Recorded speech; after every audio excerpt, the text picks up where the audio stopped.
चलो आज के लेक्चर में हमने ये देख लिया था, तीन रतन, थ्री ज्वेल्स देख लिया था। थ्री, ये याद रखना है आपको, ये छोटे वर्ड्स अभी इजी लग रहे हैं सुनने में। ये क्योंकि जैसे यहाँ पर तो ये आपको, एक मिनट में आपको ऊपर बता ही देता हूँ आपको। ये जो तीन रतन है ना, जैसे आप सुन रहे हो तो आपको यहाँ पर ही सुनने में इजी लग रहे होंगे इसमें क्या है। लेकिन यही चीज़ अगर लिखने के लिए आ गई ना, कि अगर कोर फिलोसफी बताओ जैनिज्म की और कोर फिलोसफी बताओ बुद्धिज्म की, तो वहां पर जो गौतम बुद्ध है ना, वो एट फोल्ड पाथ देते हैं। उनके आठ हैं ऐसे, right faith, right knowledge, right action, ऐसे पांच और हैं उनके, ठीक है। यहां पर लेकिन ये तीन है। तो ये भी आ सकता है क्वेश्चन कि तीन रतन का, त्रिरतन का कंसेप्ट क्या बुद्धिज्म के साथ एसोसिएटेड है या जैनिज्म।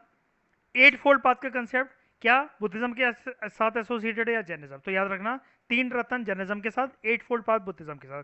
आप चीजें देख रहे हो ना कैसे सारी कनेक्टेड है, कि यहां पर बस महावीरा की जगह अगर आप बुद्धा कर दो, दोनों क्षत्रिय प्रिंस, दोनों क्षत्रिय, दोनों प्रिंस, दोनों ने शादी करने के बाद, बीवी बच्चे के बाद अपनी एस्थेटिक लाइफ व्यतीत करी, दोनों ने इंटेंस मेडिटेशन करी, ठीक है, रिगरस पेनेंस करा दोनों ने।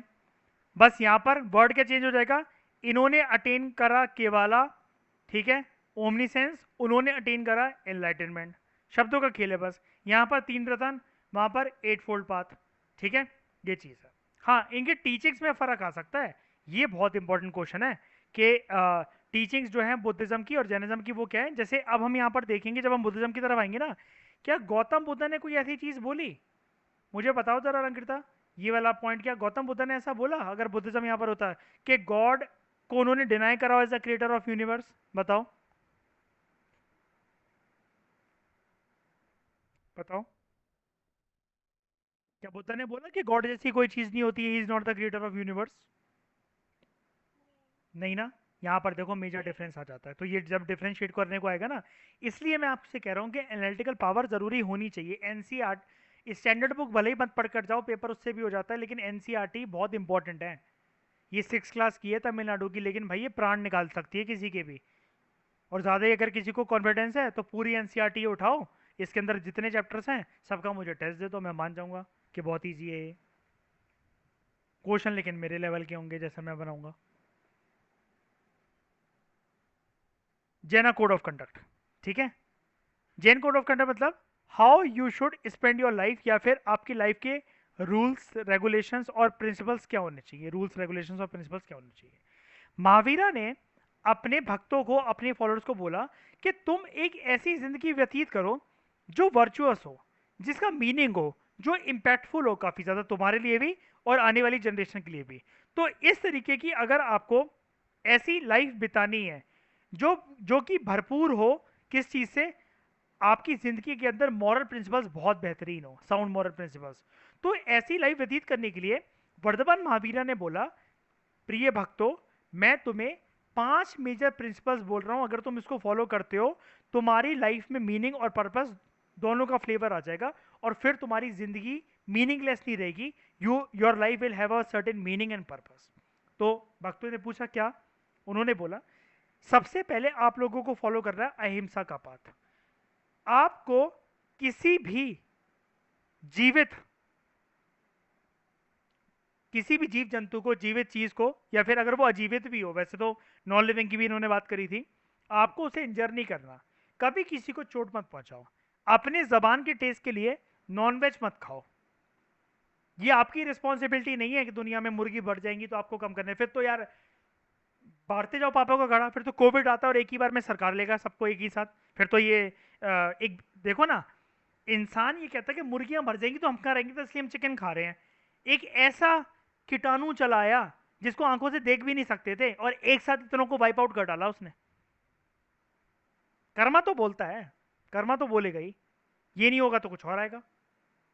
तो इन्होंने बोला कि अहिंसा का पाथ फॉलो करो, कभी किसी को अपने स्वार्थ के लिए, अपने सुख चैन के लिए, अपनी इंद्रियों को खुश करने के लिए, कभी सेटिस्फाई करने के लिए अपने आप को, डू नॉट हर्ट और इंजर एनीवन।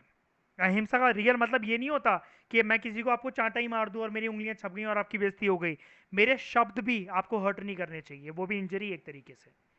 मैं जोर की आपसे ना बोलूं, कोई भी बात है, चिढ़ गया हूं, रूठ गया हूं, बोलने का एक तरीका होता है, हाथ थोड़ी ना छोड़ दूंगा आपके ऊपर, ठीक है। या फिर मेन चीज़ तो भाई मुझे यही लगती है, नॉन वेज खाना। मतलब मैं पर्सनल लेवल पे बता रहा हूँ, this is the utmost form of violence. Person अपने आप को सेटिस्फाई करता रहता है, लेकिन उसका कर्मा बहुत गंदा निकलता है लाइफ में, बहुत ज़्यादा बुरा। ठीक है, और लोग ये बोलते हैं कि हमारे रिलीजन या इस चीज़ के अंदर ये चीज़ नहीं बताई गई है क्लियरली। तो फिर मेरी एक रिक्वेस्ट रहती है उनसे, कोई बात नहीं अगर नहीं बताई गई है, अपने रोज बनाया करो नॉनवेज, और घर के जितने मंदिर वगैरह हैं सबको देवी देवता को चढ़ा दिया करो, अगर डर नहीं है किसी बात का। करके देख लो ऐसा, 21 दिन पता लग जाएगा 22वें दिन घर में क्या हो जाएगा। अगर डर नहीं है तो, मुझे तो डर नहीं है, मैं तो दाल चावल पिज़्ज़ा वगैरह सब खिला देता हूँ भगवान को, लस्सी वगैरह सब पिला देता हूँ, डेयरी मिल्क की चॉकलेट खिलाता हूँ सच में। अगर जो इस चीज़ को जस्टिफाई कर रहा है कि नॉनवेज में कोई बुरा नहीं है, 11 दिन मुर्गा 21 दिन मुर्गा बनाओ, चढ़ाते रहो अपने घर के भगवानों को, देवी देवता को, गुरुद्वारे में ले जाओ, पता लग जाएगा क्या हो जाएगा। ले जाओ मंदिर आश्रम वगैरह जहाँ पर भी जाते हो, चढ़ा दो उधर पंडित जी से बोलकर।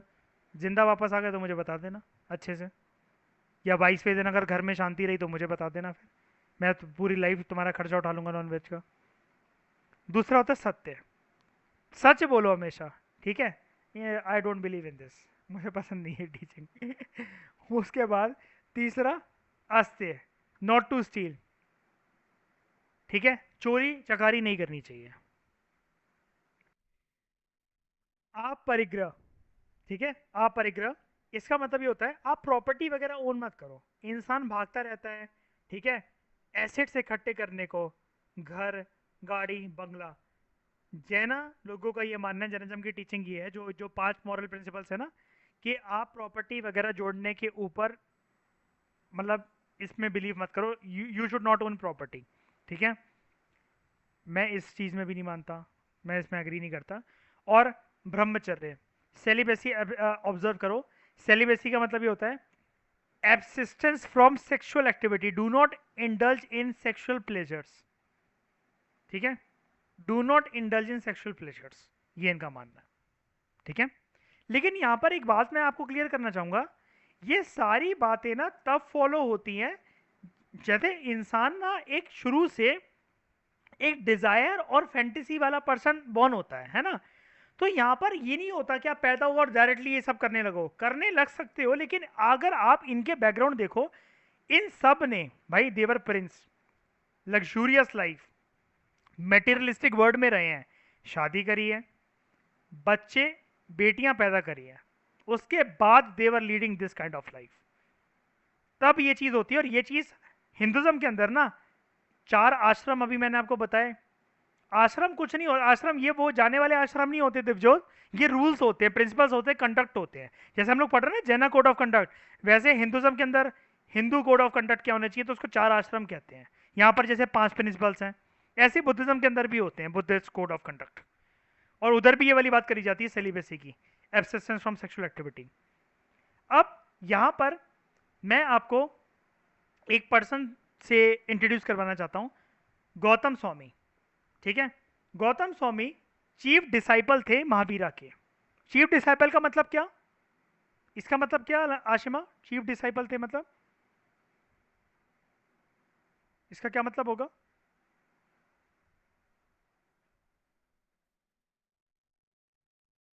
हैं दिवजोत, अलंकृता? उनका चेला जो हेड हाँ, चेला कह लो। Main right hand. जैसे ना गौतम बुद्धा का जो राइट हैंड था वो पता है कौन था? आपके भाई का नाम क्या है दिवजोत? आनंद। हाँ, तो वो भी था आनंद। ठीक है, लेकिन दोनों में बहुत ज्यादा डिफरेंस है। तो जैसे गौतम बुद्ध के जो राइट हैंड थे, उनके जो चीफ डिसाइपल थे, ही वॉज आनंद। ऐसे ही मैंने आपको बताया ना, दोनों बहुत सारे कनेक्टेड है। ऐसे ही गौतम स्वामी चीफ डिसाइपल थे महावीरा के।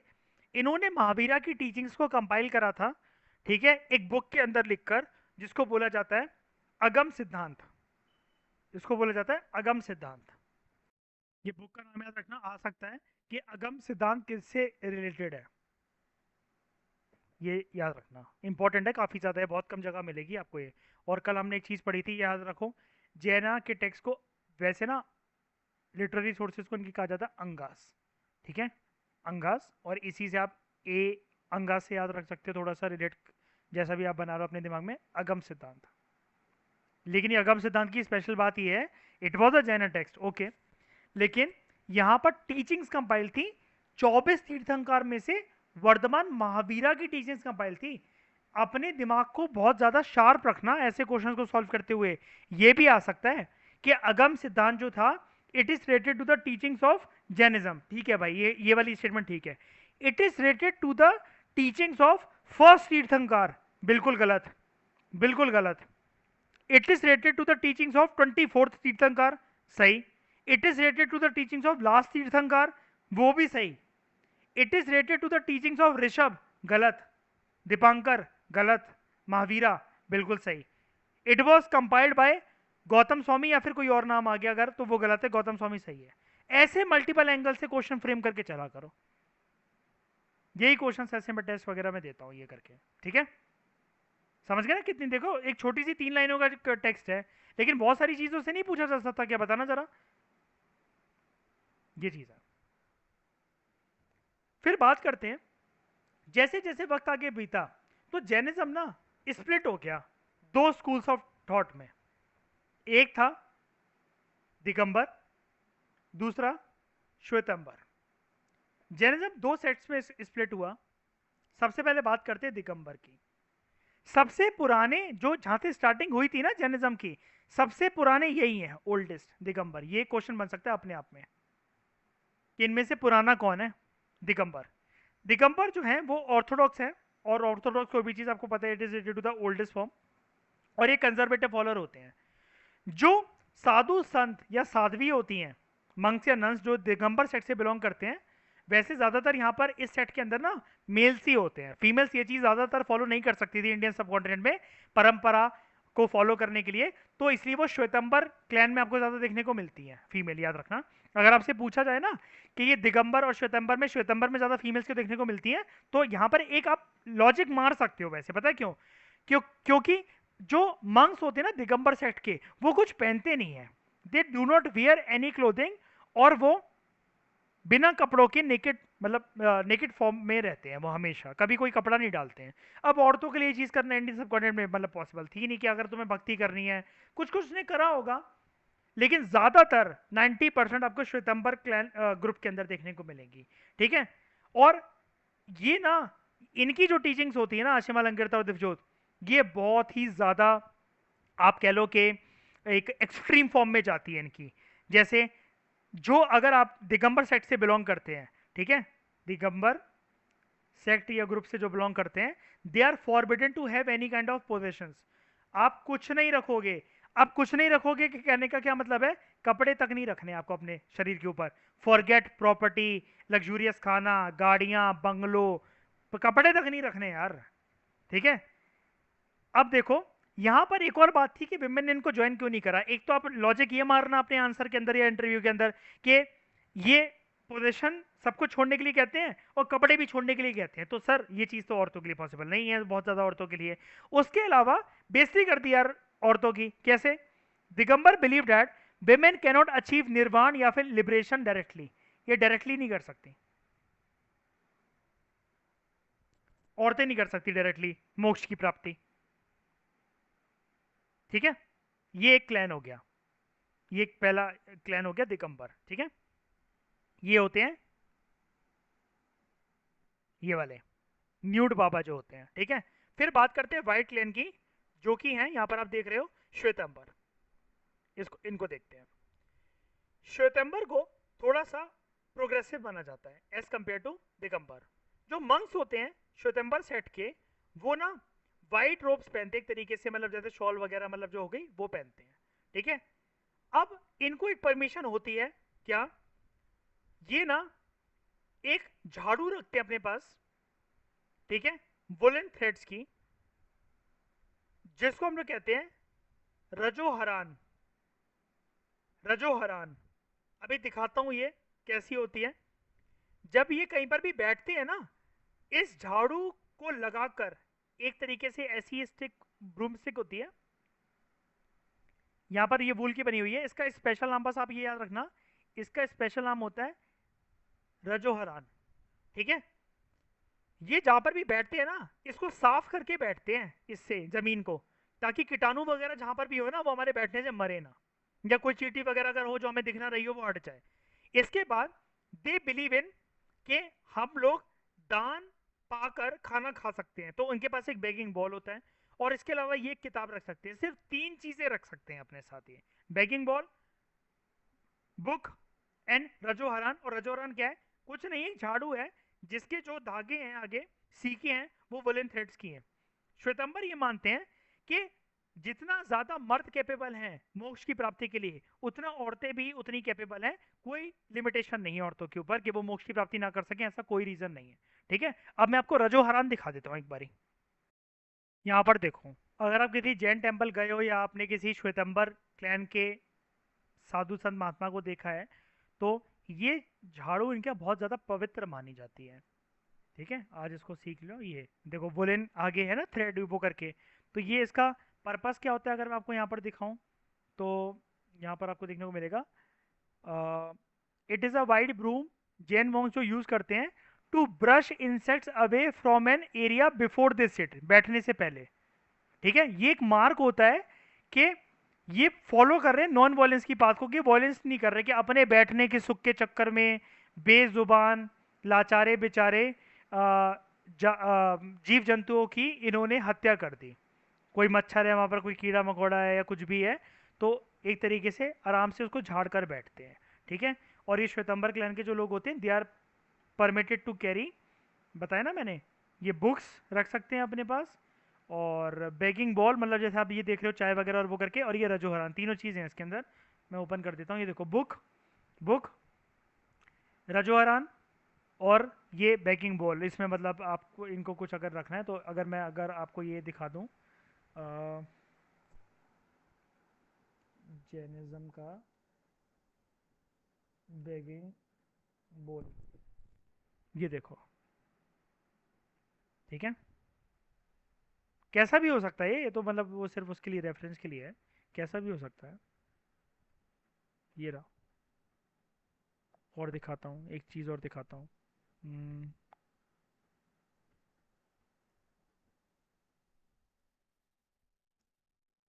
नॉर्मल सा दान पात्र होता है,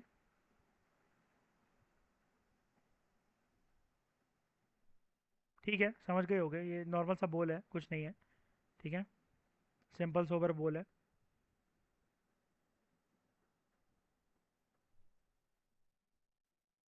ये देखो, ये चीज़ है। ठीक है, आई होप सारी क्लैरिटी मिल गई होगी यहाँ तक, समझ में आया? रजोरान और इन सब का मतलब, तो ये 3 चीज़ें ये अपने पास रख सकते हैं, लेकिन क्या दिगंबर कुछ रख सकते हैं अपने पास? क्या रख सकते हैं? नहीं ना। लास्ट थिंग, फिर से एक बारी अगर मैं बताऊं फटाफट, ध्यान से समझना सुनना। ठीक है, दिगंबर हैं ऑर्थोडॉक्स, ये हैं थोड़े प्रोग्रेसिव नए ज़माने के, ये कंजर्वेटिव फॉलोअर हैं, ये थोड़े से प्रोग्रेसिव फॉलोअर हैं।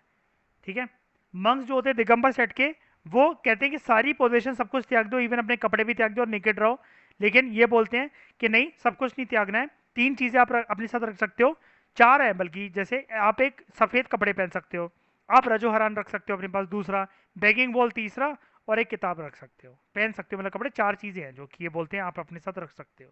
ठीक है, उसके बाद ये बोलते हैं कि औरतें जो है ना, वो मोक्ष की प्राप्ति, निर्वाण, लिबरेशन डायरेक्टली अटेन नहीं कर सकती, जबकि ये बोलते हैं विमेन भी उतनी केपेबल हैं, they are equally capable of achieving liberation, मोक्ष की प्राप्ति वो इक्वली उतनी प्राप्त कर सकती हैं जितने की मर्द कर सकते हैं। विमेन की कैपेबिलिटी पे इनको बिल्कुल भी शक नहीं है। ठीक है, ये है श्वेतंबर, यहाँ पर है, ये रहा श्वेतंबर क्लैन, ये राइट साइड, और लेफ्ट साइड दिगंबर। समझ गए? कोई दिक्कत? अच्छा, मैं अगर आपसे एक चीज पूछ लूं कि ये महावीरा जो थे, आप उनको क्या कहोगे? दिगंबर कहोगे कि श्वेतंबर कहोगे? दिगंबर। पक्का दिगंबर कहोगे? कैसे जस्टिफाई? वो पहले का है ना, श्वेतंबर तो न्यू है। हाँ, जो स्प्लिट हुआ ना जैनिज्म के अंदर, वो बहुत बाद में हुआ। या ये वाली जो स्प्लिट है ना जैनिज्म के अंदर, ये वैसे और सब स्प्लिट्स भी होगी, आप देखोगे पूनम दलाल दहिया की जो बुक है, हम लोग उसको डिटेल में जब करेंगे तब आप सीखोगे।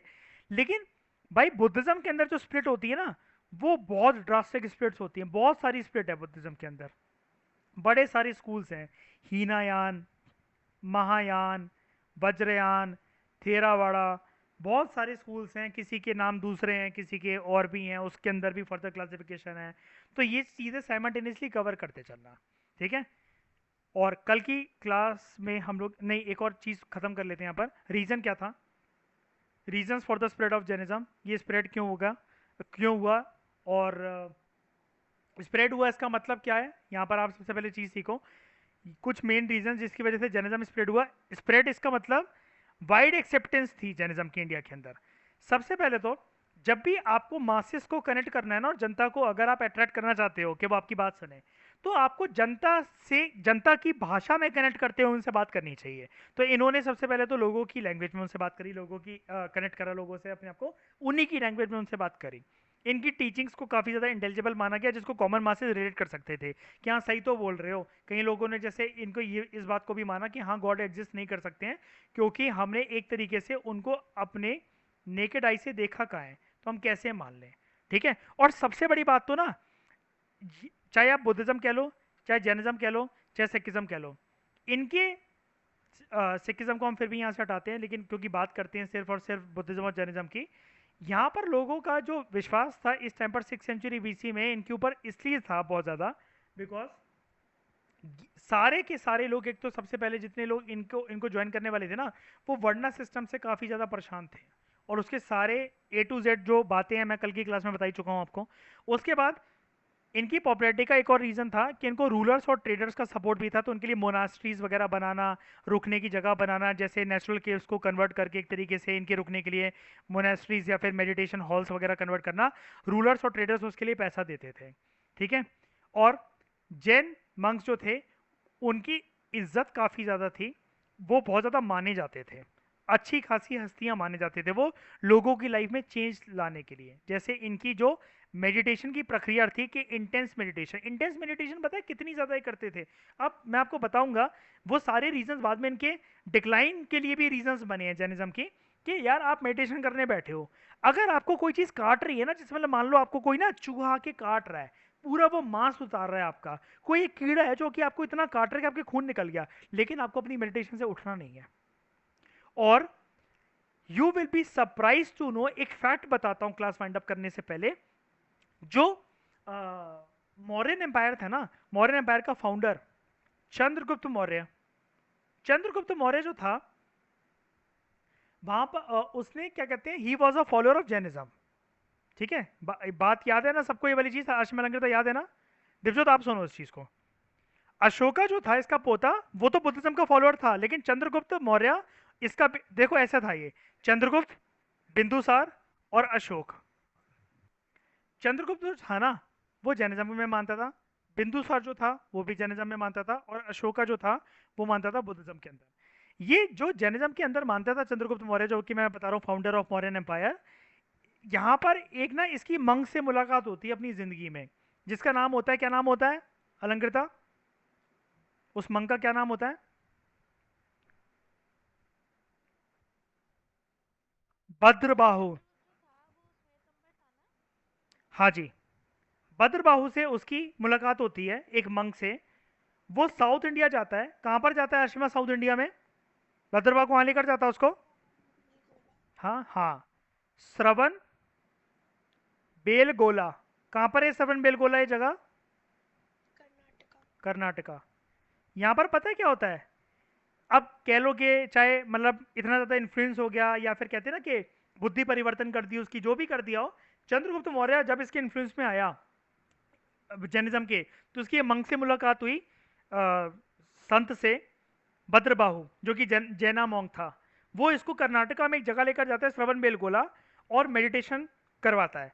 मेडिटेशन ऐसी वैसी नहीं, इनके यहाँ एक स्पेशल मेडिटेशन प्रैक्टिस होती है जैनिज्म के अंदर, जिसको हम लोग कहते हैं सुल्लेखना, सुल्लेखना कह लो या फिर सल्लेखना कह लो। इसके अंदर पता क्या करना होता है आपको, when you are into your meditation posture ना, when you are into your meditation posture, तब तक मेडिटेशन करनी होती है, आपकी जिंदगी की आखिरी मेडिटेशन होती है, जब तक आपकी सोल आपकी बॉडी से बाहर ना निकल जाए।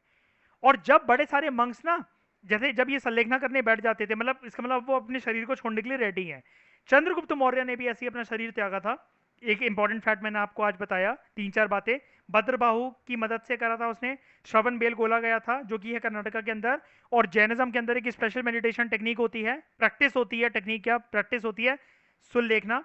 एक बार अगर आप संलेखना की पोजीशन में बैठ जाते हो, फिर आप उठते नहीं हो, फिर आप शरीर को छोड़ के चले जाते हो। तो बड़े सारे मंक्स, जैसे मतलब मान लो ये केव में रखे हुए हैं, और इनमें से जो कुछ मंक्स हैं वो संलेखना करने बैठ गए। यहाँ पर केव के अंदर वो संलेखना करने बैठ गए, 3 मंक मान लो, ठीक है, 1 2 3। तो बड़े सारे जो इनको फेलो मंक्स हैं ना, घूम फिर के कुछ महीनों बाद वापस आएंगे, तो इनकी बॉडी पे दीमक चढ़े होते थे, झड़ गई होती थी इनकी बॉडी, वहां बैठे ही बैठे उसी मेडिटेशन पोस्चर्स में ये चले गए होते थे। तो कीड़े लगते थे, कुछ किसकी गलती थी, स्मेल आती थी, जो भी है, मतलब ऑफिस ही बात है, जैसे शरीर चला गया मतलब वो करके, तब इनको पता लगता था कि संलेखना कर कर ये चले गए। अब मुझे एक बात बताओ, इतनी स्ट्रिक्ट प्रैक्टिस कोई मानेगा? बताओ जरा। तुम कह रहे हो सेलिबेसी को ऑब्जर्व करो, संलेखना करो, वो करके, तो एक बार बताओ, आगे फॉलोअर्स कभी ऐसे बढ़ सकेंगे जब जनता ही नहीं रहेगी बच्चे पैदा करने के लिए? बोलो, बढ़ सकेंगे क्या ऐसे? कोई आएगा इतनी एक्सट्रीम रिचुअल, इतनी एक्सट्रीम प्रैक्टिसेस को, डिसिप्लिन को फॉलो करने? बोलो, नहीं ना। दिस वॉज द रीजन कि ये डिक्लाइन थे जैनिज्म के। जैनिज्म के डिक्लाइन हमने आज काफ़ी सारे साइमल्टेनियसली मैंने आपको कवर करवा दिए। कल की क्लास हम लोग ये डिस्कस करेंगे। देखो तमिलनाडु की एनसीईआरटी है, तो वो एक चीज़ ज़बरदस्ती भटकती है कि कोई भी चीज़ है ना, कोई भी चैप्टर है, तो उस चीज़ का इन्फ्लुएंस तमिलनाडु के अंदर क्या हुआ। तो हम कल सीखेंगे कि जैनिज्म का जो था तमिलनाडु के अंदर क्या इन्फ्लुएंस है, क्योंकि यहाँ पर कुछ कुछ फैक्ट्स आपको इंपॉर्टेंट मिल जाएंगे। तो आज की क्लास में इतना ही। Thank you very much for discussion.